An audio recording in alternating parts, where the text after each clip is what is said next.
اب ہم ذکر کریں گے واٹر سائیکل کے بارے میں، پانی کے چکر کے بارے میں۔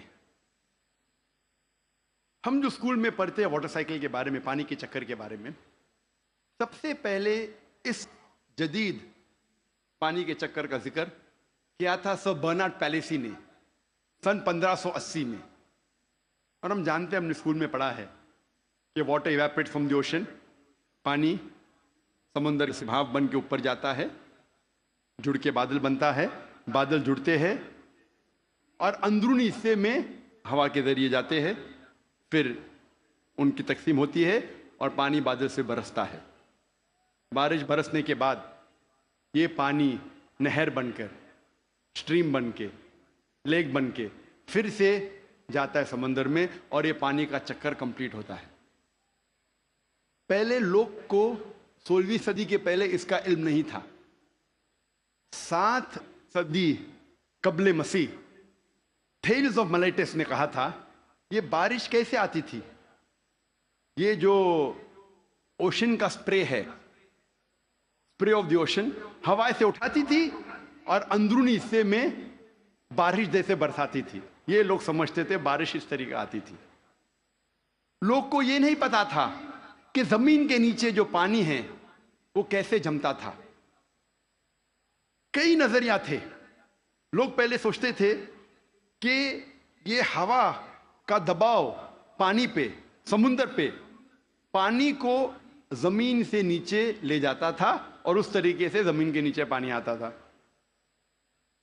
لوگ پہلے یہ سمجھتے تھے at the time of Pluto کے وقت کہ یہ پانی ایک خفیہ راستے سے واپس جاتا تھا سمندر کی طرف، سمندر میں secret passage, the great abyss known as the Tartarus at the time of Pluto.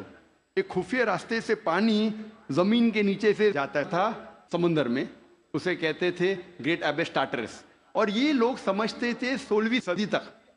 18ویں صدی میں ڈیسکارٹس بھی اس بات کو تسلیم کرتا تھا، اور 19ویں صدی میں ایرسٹوٹل کا نظریہ بھی لوگ سمجھتے تھے صحیح ہے کہ viper was picked up and it condensed in mountain caverns which gave rise to underground lakes which was the source of water for the springs۔ یہ پانی کی بھاپ پہاڑ میں جم جاتی تھی اور پھر زمین کے نیچے بنتے تھے تالاب جو سپرنگز کو پانی دیتے تھے۔ یہ تالاب، انڈر گراؤنڈ تالاب جو ہے، سپرنگز کو پانی دیتے تھے۔ آج ہم جانتے ہیں یہ جو زمین کے نیچے پانی ہے، یہ اصل میں جب بارش کا پانی گرتا ہے، زمین پہ جو کریکس ہوتے ہیں اور سورسز کے ذریعے، کریکس کے ذریعے یہ پانی نیچے جاتا ہے۔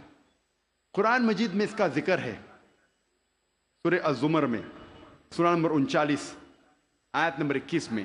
اللہ سبحانہ و تعالیٰ آسمان سے پانی برساتا ہے اور زمین میں جس میں کریکس ہے اس کے ذریعے زمین میں پانی دیتا ہے، اور جو بوئی ہوئی زمین ہے وہ رنگ برنگی ہو جاتی ہے۔ It brings various colours of sown field.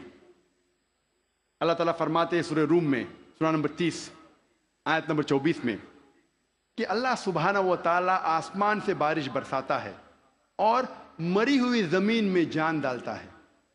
اللہ تعالیٰ فرماتے ہیں سورہ مومنون میں، سورہ نمبر 23 آیت نمبر 18 میں، کہ اللہ سبحانہ و تعالیٰ پانی آسمان سے برساتے ہیں اور اس پانی کو جما سکتے ہیں اور اس پانی کو بہا سکتے بھی ہے، بہانے پہ قادر ہے۔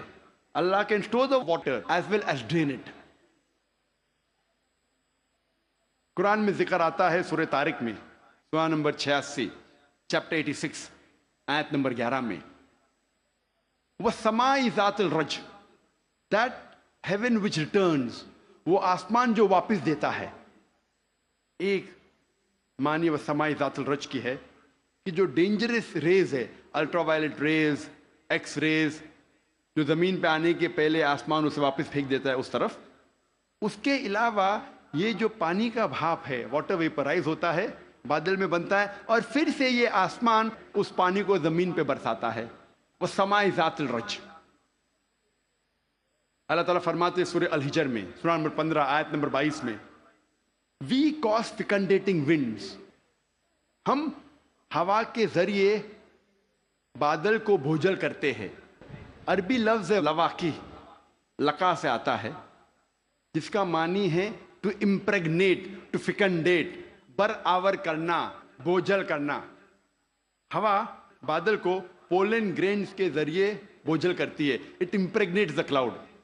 اور دوسری وجہ ہے کہ بادل جب آپس میں ملتے ہیں دے کنڈینس, اس کے بعد پانی برستا ہے. قرآن میں اللہ تعالیٰ فرماتے ہیں سورہ نور میں, سورہ نمبر 24 آیت نمبر 43 میں, 43 میں, اللہ سبحانہ و تعالیٰ ہوا کے ذریعے بادل کو چلاتے ہیں, لے جاتے ہیں, جینٹلی pushes the clouds. پھر یہ بادل آپس میں جڑتے ہیں, بڑے ہو جاتے ہیں, اس کے بعد پانی بادل سے برستا ہے.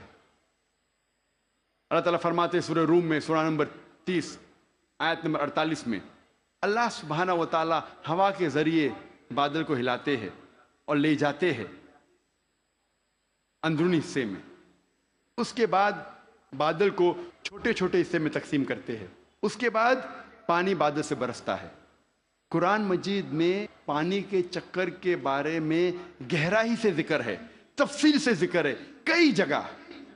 سورہ اعراف میں سورہ نمبر 7 آیت نمبر 57 میں, سورہ رعد سورہ نمبر 13 آیت نمبر 17 میں, سورہ فرقان سورہ نمبر 25 آیت نمبر 48 اور 49 میں, سورہ فاطر سورہ نمبر 35 آیت نمبر 9 میں, سورہ یاسین سورہ نمبر 36 آیت نمبر 34 میں, سورہ جاسیہ سورہ نمبر 45 آیت نمبر 5 میں, سورہ قوف سورہ نمبر 50 آیت نمبر 9 اور 10 میں, سورہ واقعہ سورہ نمبر 56 آیت نمبر 68 to 70, سورہ ملک سورہ نمبر 67 آیت نمبر 30, سورہ طارق سورہ نمبر 86 آیت نمبر 11.